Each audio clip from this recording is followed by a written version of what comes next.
Hi student, आज मैं chemistry के असाइनमेंट के क्वेश्चन लेके आया हूँ। आप लोगों को ये क्लासेस यदि अच्छी लगे तो प्लीज़ चैनल को सब्सक्राइब कीजिएगा और ज़्यादा से ज़्यादा फ्रेंड को शेयर कीजिएगा। मैं जितने भी हो सके स्टूडेंट्स की मदद करने की कोशिश कर रहा हूँ कि क्वेश्चन में जो डाउट्स है वो क्लियर हो जाए और आपको क्वेश्चन बनाने में आसानी हो।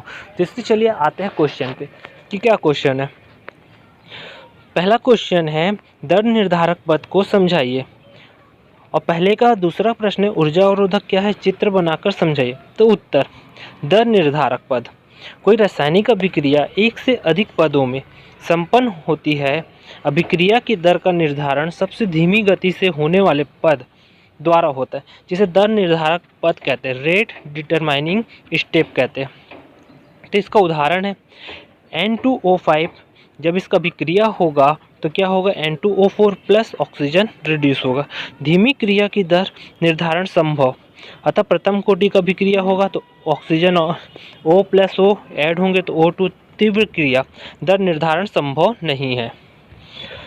इसका नेक्स्ट ही है सेकंड नंबर का, ऊर्जा अवरोधक क्या, चित्र बनाकर समझाइए। तो चलिए आते हैं इसके नेक्स्ट क्वेश्चन पे। ऊर्जा अवरोधक किसे बोलते हैं? उस न्यूनतम ऊर्जा को जिसे प्राप्त करने के बाद भी अभिकारक अणु उत्पाद में परिवर्तन हो सकते ऊर्जा अवरोधक कहलाते।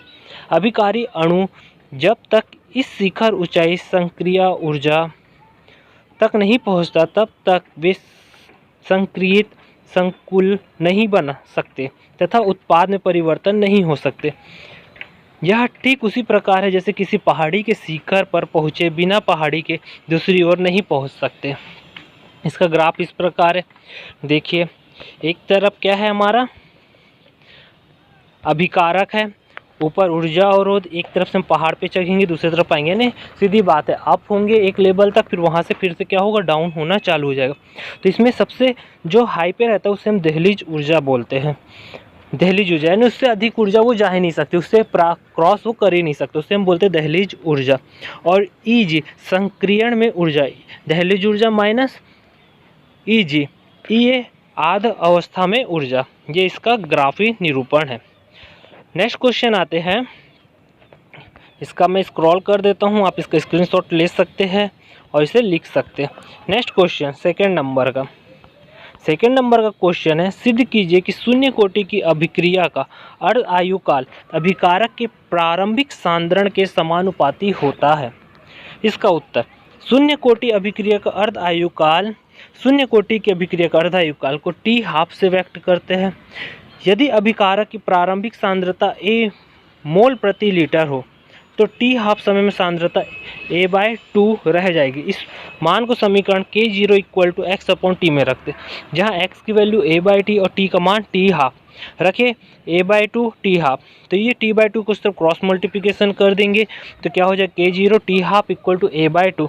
T½ की वैल्यू निकाले तो 1/K0 A/2, जहाँ K0 भी नियतांक है और A भी 2 भी नियतांक है, दोनों नियतांक को हटाएंगे तो इक्वल टू हट जाएगा और किसका निशान लगेगा, समानुपाती का।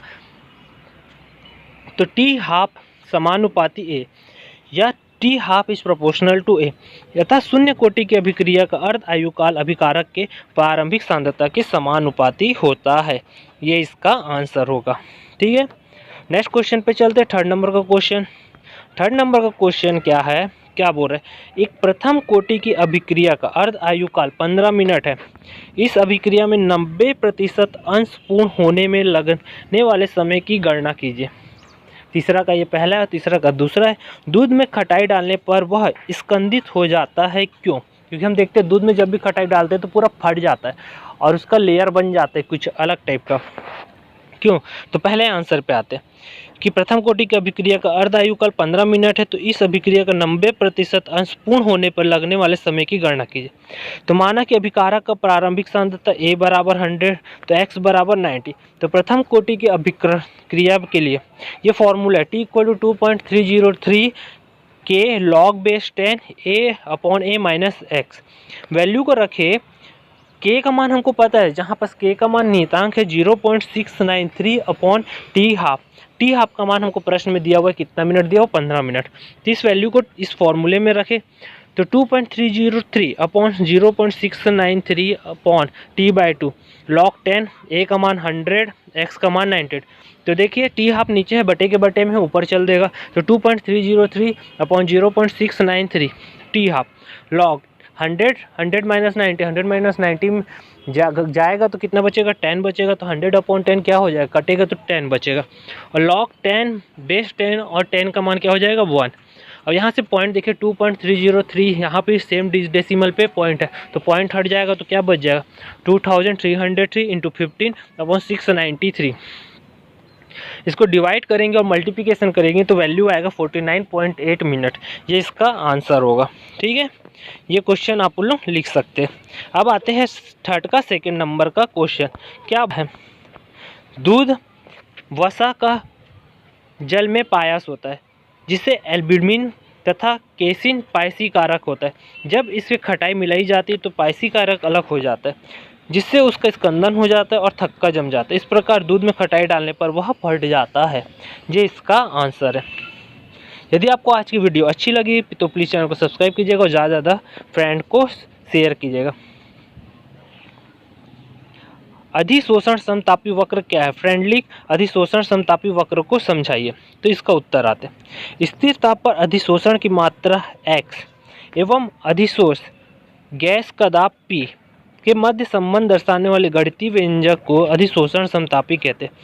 फ्रेंडलिक समतापी 1909 में फ्रेंडलिक ने एक आणविक परत पर अधिशोषण के लिए अधिशोषण लागू किया, जो इस प्रकार है। पहला, निम्न दाब पर x upon m is proportional to p की पावर 1 या x upon m equal to स्थिरांक इंटू p।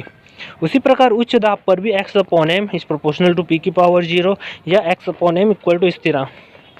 माध्यम दाब पर जहाँ 1 अपॉन n का मान 0 से 1 के बीच निर्भर करता है, तथा दाब के छोटे पारास के लिए x upon m is proportional to p की पावर 1/m। जब समानुपाती का चिन्ह हटाते हैं तो एक नियतांक जुड़ता है, तो x upon m equal to k p की पावर 1 अपॉन n। समीकरण 1 को हल करते हैं, दोनों पक्ष में हम क्या ले लेते हैं, लॉग ले लेते हैं। लॉग लेंगे तो क्या हो जाएगा, log x upon m equal to log k p की पावर 1 अपॉन m। अब देखिए ये लॉग के फॉर्मूले में m इंटू n, तो लॉग का फॉर्मूला क्या होता है, m into n equal to log m plus log n। तो इसको हम लोग लिख सकते हैं log k plus log p की पावर 1/n। वो 2 लिखा गया, वह 1/n होगा। ठीक है, कैलकुलेशन सही कर लेना। तो log x/m equal to log k plus 1/m equal to log p। समीकरण 1 व 2 को फ्रेंडलिक अधिशोषण समतापी कहते हैं। ये आपको जो लाइन दिख रहा है यहाँ पर p की पावर 1/n होगा, 1/2 लिखा गया। आप इसे सुधार लेंगे। देखिए ऊपर में लिखा है log k p की पावर 1/n, यहाँ पर भी log p की पावर 1/n ही होगा। ठीक है, ये था हमारा फॉर्मूला। समीकरण 1 और 2 से फ्रेंडलिक अधिशोषण समतापी कहते हैं। इसको आप लोग स्क्रीनशॉट लेना है तो स्क्रीनशॉट ले सकते हैं, पूरे लाइन से क्लियर ये यहाँ पास है। ठीक है, मैं एक बार स्क्रॉल कर देता हूँ धीरे से, जिससे आप इसको स्क्रीनशॉट लेके लिख सकते हैं। अब आते हैं समतापी वक्र में।